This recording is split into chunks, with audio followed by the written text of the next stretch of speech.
काय काकू राहिला? अरे चाल ना, त्या दिवशीच नागच बोलू परत आलोय. नागाचं कुठे ते? काय ग काय झालं? थांब ना. अरे चप्पल तर घालू दे मला. कुठे आहे रे? कुठे आहे? हे अरे ती हिंड कुठे ग? हे हा यार हे त्या दिवशीच नागाचंच पिल्लू आहे. हा त्या दिवशीच. हे अरे पण मग ते असं काय येऊ राहिले मला काय? झाडून झुडून गावाला पेटून द्यावा. अरे मी तुला म्हणलो होतं ना नारळ फोड एखादा त्या दिवशीच. मग तुम्ही जाऊन घेऊन नाही हो का? मी कुठं पाय पाय जाऊ? अरे तेव्हा आज पण ध्यान करून घेऊन या बरं. तू काय कचरा झिळ झाडीत होती का? म्हणजे बिल्ला पसारा झाला म्हणजे इकडे झाडून पेटून द्या. याला म्हणजे तेवढा डबा काढ रे खाली. आणि डब्यात बसलो होतं ते. हा आईला वाचला ना भाऊ तू.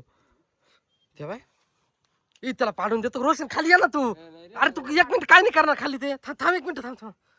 तेव्हा एवढं एवढंच पिल्लू पण ते सारखं इकडं लावते परत. मग जाऊ दे ना पळून. मग त्याला पाळून ठेवते का घरामध्ये? पळून जाईल तर तुम्हाला म्हणजे एखाद्या माणसाला बोलवतो बरोबर पकडील. हा ना. त्याला पकडून कुठं तरी जंगलात सोडून द्यायला पाहिजे रे. रोज रोज येऊ राहिले. पळा आपल्या अंगावर नको यायला. आपल्या अंगावर नको यायला. पळून जायचं मग. हा देव देव हा ए, चल पळ. कुठे रे? नाही निघाला. हा निघालाय. कुठे त्या साईडनी जाय बरं. त्या साईडनी जाय. कुठे तू काय खाऊन पडत राव? काही समजत नाही मला. खातात काय बेडूक बिडूक? ए तू नको त्याला जाय. हे नको नाही करावं त्याला. त्रास नको देऊ त्याला. ही अरे ही तेव्हा ना कम्प्लीट नागाचं पिल्लू येड्यात. त्याची फोन पाहिली कशी? अशी अशी फोन आहे हा ना. नको ना उद्योग करू त्याचे. काही चिडत आला रे अशानी. चिडून नको देऊ ते बरोबर जाईल कुठं तरी. कुठे बिळ बिळ काय त्याच्यावर? अरे बिळ काच ते अंग येतोय ते एक फाडी मध्येच मला दिसतोय तेव्हा. लय मोठं खोले मध्ये हा ए हवाय रोशन केवढ त्याच्यात दगड टाकून दे ग वैदी उठ.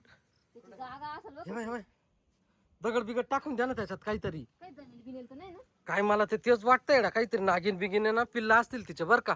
म्हणून एवढे पिल्लं येऊ राहिली सारखे. मातीचा गंज असा लावून देते इडनच काढून वावरात. हा तेच कर.